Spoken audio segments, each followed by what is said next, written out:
Hi, and welcome to The Curling Show, the podcast that brings you interviews with the sport's top athletes and the people who shape the game. I'm Dean Gemmel, and in this edition, we talked with John Morris about 2 weeks after the curling world heard the news of his new team, and about 10 minutes after he woke up. Hey, John, thanks for making time this morning. I hear you just got up, but we'll start with the big news, your decision to play third for Kevin Martin. The rumors before the announcement were certainly out there. When did this whole thing really come together? Well, yeah, definitely the rumors were out there, and nothing was really confirmed, though, until after the Tour Championships. We just thought, I guess, that, having our own teams, and we wanted to go battle hard in that event, and we thought it was for the best for nothing to be solidified until after that, and it would allow us to focus best on that event. And then after that, we got on the horn that week after, and just pretty much firmed up, the four players on the team, and the rest is history. Hey, I know you played third for Glenn Howard and Espiel last year, but how much time have you spent at the position? It seems to me you've been skipping since you were about 12. Yeah, actually, that's a good question. When I first started, I was about 5 years old and playing with three other guys that were the same age, and I just by default started skipping because my dad was a skip, and I've been skipping ever since then. So, I've swept before, in some fun spiels and for Glenn and a little bit last year, and I really enjoy the sweeping aspect. So. But it is definitely going to be a new thing for me, but I'm looking forward to the challenge. How many guys in the country besides Kevin Martin do you think you'd be willing to play third for?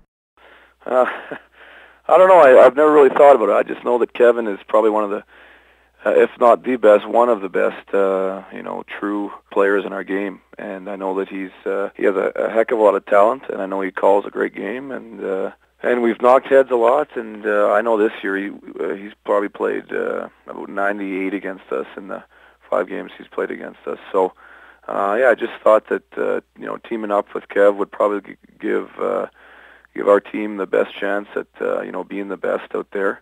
And we've been on the cuff for the last 4 or 5 years. I feel like we've been top 5 in the world, but. I have a pretty strong competitive edge to me, and I really want to be one of the best players and on the best teams in this game, and I think that this gives us the best chance. Your team did have a really good run, but all of you have talked a little bit about struggling to get that one big W. Was that really sort of the thing that said, hey, I might need just a little different formula here to get that big W? For sure. I know that we put a lot of work in this year, and had a lot of great results. We came second and third in a lot of big events, but bottom line is that big W, especially in events like the trials and the Brier and the Playdowns, is pretty crucial. And we see that seemed to elude us, and as much success as we had, it was a little demoralizing sometimes to come that close and not get that big win. We all know skips can be the GOATs, but we also know they get the lion's share of the credit when things go well. Have you thought about how you'll feel after a big win when the TV guys want to put the headset on Kevin instead of you? You know what? I have no problem with that at all. As I said before, the bottom line is we're passionate about being great, and if that means playing lead, second, third, or skip, as long as we're suited to our roles and we're fitting our roles fine. I think the best team is a team that that has 4 members that are really happy at their position and know their role and know how to play in their role. And I'm really looking forward to the challenge of fitting in to a role at third and being supportive and positive for Kevin and making a ton of shots for him. And for me, again, it's just about I want to be on a great team, and I don't really care what position I'm at. It just it'll be different for me, but I don't need that glory or the laurels at all. So as long as you're winning, you're happy, right? For sure. Hey, now thankfully we're past the era when the only thing Canadian curlers really had to focus on was the Brier, but it is 4 years until 2010 in the Olympic Games, and I think that's something you want pretty badly. Did that make this decision to form this team right now and commit to it for that long probably a lot more difficult? Yeah, it took definitely a while to evaluate all the options, and it was definitely I think for everyone involved, a longer process than it usually is to form a new team, and you just had to look at a bunch of different factors. But I think especially with our front end, we have a really good young front end that are very strong sweepers and are very I guess, willing to learn. I know they're keen as heck, and I'm really very keen at the third position. And I know Kev's pretty keen to have a new refreshed team. And we're really passionate about putting in a lot of hard work. We're going to be hitting the gym this off season, and really trying to incorporate a fitness part of the game that probably you haven't seen a lot before.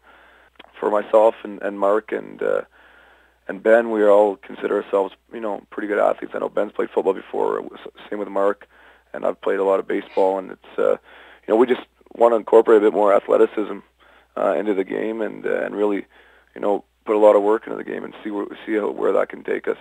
So I know we're going to be turning over a bit of a new leaf because before we've, not a lot of teams have put a heck of a lot of time into the fitness aspect and the training aspect, but I know that's important for Kevin, especially at Skip.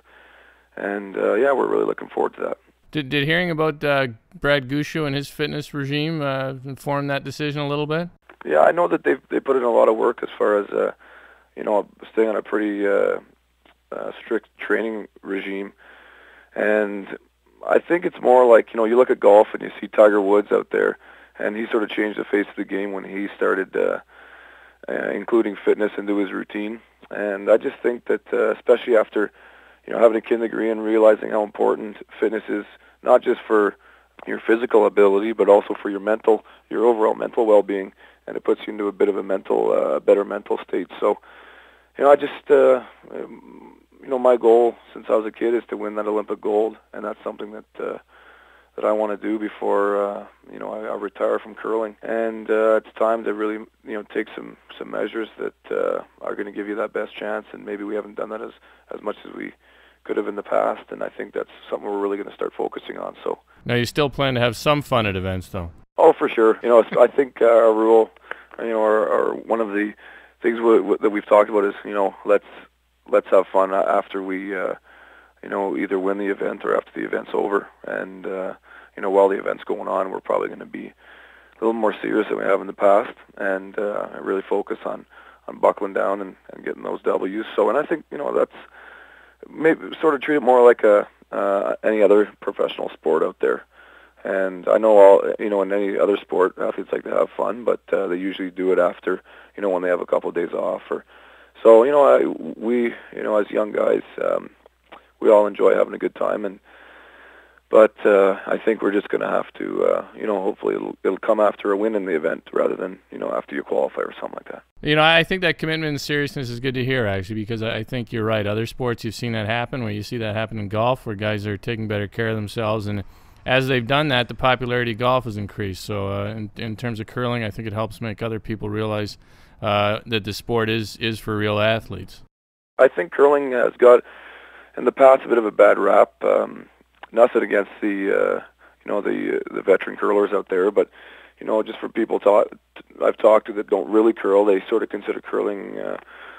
Sometimes they have trouble considering it a real sport because of the shape some of the athletes are in, and that's one of the things about curling is it takes a lot of finesse and a lot of touch. But there is when it comes to sweeping and when it comes to throwing the big weight, you do have to be in pretty good shape. Or when you play 3 games in a day. For sure, and that I think you're burning about almost 1,000 calories when you're playing 3 10-end games. So it definitely takes some energy and some physical ability there, and we just want to be able to maximize that part of it. So we know that we didn't do poorly in an event because we weren't prepared or because we weren't physically ready, and then we might have to work at a little bit of other aspects of the game, but at least our physical game will be ready. Hey, I think your team and Kevin's team shared one sponsor, the Saddle Group. Have you sorted out other sponsorship issues for next season? No, we actually haven't. It's a little difficult because Kevin and Mark are up in Edmonton, and Ben's just moving to Calgary this weekend. So we're going to be getting together very soon and sorting all that out. Hopefully the potential is there for a bunch of sponsors, but I'm sure, as everyone knows, in curling, it's not very easy to get a lot of sponsorship. But we're going to be going hard for that. And we're going to be trying to market our team towards 2010, which is what our ultimate goal is. And definitely, it's great to have Bruce on board. He's been a strong supporter of curling, and Kevin's and my team for the past 7 or 8 years. So it's great to have him on board. And I think we're going to bring another sponsor on board with Fugro, which is the company that Ben's going to be working with. And then, we'll go out there this summer and see what we can do. Hey, will your team enter Playdowns out of Calgary or Edmonton? Well, that's another good question. I think they just recently changed the rules for the Alberta Curling Federation, and we'll be playing out of Edmonton because our sponsor, one of our major sponsors, Bruce Saville, just opened a Saville Center up there, and which is where we're going to train out of. The ice opens there in August, which is about a month before any other rink in Canada. So we're definitely going to train out of there and play out of there, and we have no problem at all supporting that facility. And it's going to be a little different playing out of Edmonton, but if that's what you have to do to win a Brier and gain some points towards this CTRS and the Olympic trials, then that's what you got to do. All right, we end with the Runback, John. I give you a topic. You give me your thoughts in 1 to 3 words. I know it's early for this, but bear with me. Give it a shot here. Sounds good. I'll try to shake out the cobwebs here. All right, Ben Ebert, what came first, the team, the girl, or the job? We all bug him. We think it's the girl. All right, the small number of top men's teams in Calgary. It's growing. And, I think it's growing. That's my 3 words. All right, well, I give you a little leeway, especially when you just woke up. But anyways, curling in April. Great idea. Nice to play in shorts. John Meade's departure from the game. He'll be one of the most missed guys in curling. He was a really good friend of mine, and everyone out there will miss him. He's a class act. He really is. Hey, Kerry Burtnick's return. Great to see Kerry back. We've had some good battles, and look forward to playing him again. And Flames girls on the Red Mile. I haven't been down there yet, but come on. Well, we'll be definitely down there when they play Edmonton. So well, they got to win tonight though before they play Edmonton, my friend. Oh, I know, but I'm always optimistic, and it's always a good time down there. So you should come down and see it, Dean. All right, but you're just there tonight, not during the curling season or anything, right? Because you're in a fitness regime now. No, we're in the off season. Yeah, off season, but up the next morning, lifting weights and running and something. All right. Yeah. Hey, thanks for being on the show, John. You bring a lot of excitement to the game, and I'm looking forward to watching this new team next year. Have a great summer. Yeah, thanks a lot for having me, Dean. You too. That's fitness enthusiast John Morris on The Curling Show. Thanks for listening.